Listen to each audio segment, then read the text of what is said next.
اگر یہ کہنے والے عالم دین دیوبندی ہیں تو ان سے کہیں کہ المحند علی المفند میں جو کفریہ اور شرکیہ اور گستاخانہ عقائد آپ کے علماء نے لکھے ہیں، علماء دیوبند کے المحند و مفند والے عقائد کو کفریہ کہتا ہے، نعوذ باللہ۔ میں نے آج تک کبھی نہیں کہا کہ المحند کے عقائد کفریہ ہے۔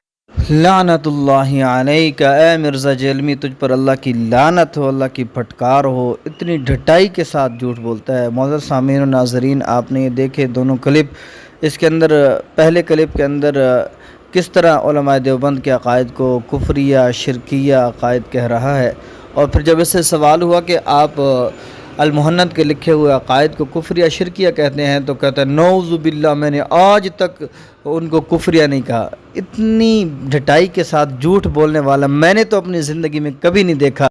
اگر آپ نے دیکھا ہو تو کمنٹ کے اندر ضرور ہمیں اطلاع دیجیے گا کہ مرزا سے بڑھ کر بھی کوئی جھوٹا ہے، لیکن میرا نہیں ماننا کہ اس سے بڑھ کر کوئی جھوٹا ہوگا۔